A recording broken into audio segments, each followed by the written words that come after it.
என்ன நண்பா, இனிமேல் இந்த இம்பார்ட்டன்ட் கொஷின்ஸ் எல்லாம் சுத்தமாக படிக்கக்கூடாது. 2027 பப்ளிக் எக்ஸாமில் அது யூஸே ஆகாது.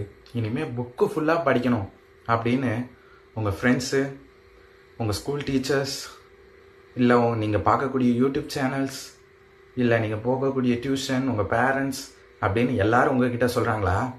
கேட்ட உடனே கண்டிப்பாக நிறைய பயமாக வந்திருக்கும்ல? உங்கள் ஃபீலிங்ஸ் எனக்கு புரியுது. பட் நான் ஒன்று சொல்லட்டா, that is not reality.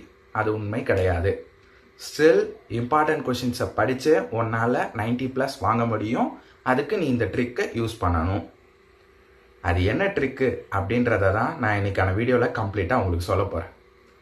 So உங்கள் எல்லாருக்குமே இம்பார்ட்டன்ட் கொஷின்ஸ்னால் என்னன்னு தெரியும். ப்ரீவியஸ் இயரில் கொஷின்ஸை அடிக்கடி கேட்டிருப்பாங்க, அதை இம்பார்ட்டன்ட் சொல்லி படிப்பீங்க. புக் பேக் கொஷின்ஸ்னால் புக் பேக்குல வெளியே வரிசையாக கொஷின்ஸ் கொடுத்துருப்பாங்க, அதுக்கு பேர் புக் பேக். புக் இன்சைட்னா புக்குக்கு உள்ள அந்த லைன் பை லைன் இருக்கும்ல, இன்டெக்ஸ்ட் கொஷின்ஸ், அதான் புக் இன்சைட் கொஷின்ஸ்ன்னு சொல்லுவாங்க. ஆனால் யாருக்காவது இந்த ஓவர்லுக்டு கொஷின்ஸ்னா என்னன்னு தெரியுமா? யாருக்குமே தெரியாது. எந்த யூடியூப் சேனல்ஸ், நீங்கள் படிக்கக்கூடிய ஸ்கூல்ஸ்ன்னு சொல்லிட்டு யாருமே இதை பற்றி ஒரு விஷயம் கூட சொல்லவே மாட்டாங்க. இப்படிப்பட்ட விஷயத்தை நீங்கள் கேள்வி கூட பட்டிருக்க மாட்டீங்க. இந்த ஓவர்லுக் கொஷின்ஸை படிக்கிறதுக்கு பேர் தான் நான் இந்த ட்ரிக்குன்னு நான் சொல்கிறேன். ஸோ பார்க்கலாமா? இந்த ஓவர்லுக் கொஷின்ஸ் பற்றி ஏன் யாருமே சொல்ல மாட்டாங்க, எதனால் இது நிறைய பேருக்கு தெரிய மாட்டேங்குது, இது எந்த அளவுக்கு ஈஸி அப்படின்றத முழு விஷயத்தையுமே நம்ம இந்த வீடியோவில் பார்க்க போகிறோம். உனக்கு ஒரு ஹாப்பி நியூஸ் சொல்லிட்டேன்.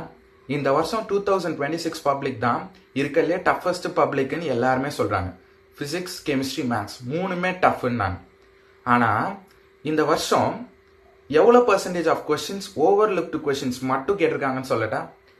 மோர் தேன் 50% கொஷின்ஸ் இந்த ஓவர்லுக் கொஷின்ஸை பேஸ் பண்ணி தான் இருந்துச்சு. உன்னால் நம்ப முடியல? அப்போ எவ்வளோ கொஷின்ஸ் இம்பார்ட்டன்ட் இருந்துச்சுன்னா 40%. அப்போ மிச்சம் இருக்கக்கூடிய 10% மட்டும்தான் டஃப்.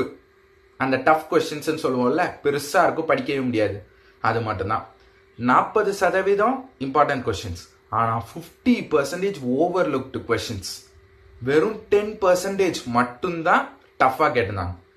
ஆனால் எல்லாருமே சொல்றது 2026 பப்ளிக் எக்ஸாம் டஃப். ஸோ இனிமே இம்பார்ட்டன்ட் கொஷின்ஸே படிக்கக்கூடாது அப்படின்னு சொல்றாங்க. கேட்குறதுக்கு வினோதமாக இருக்குல்ல?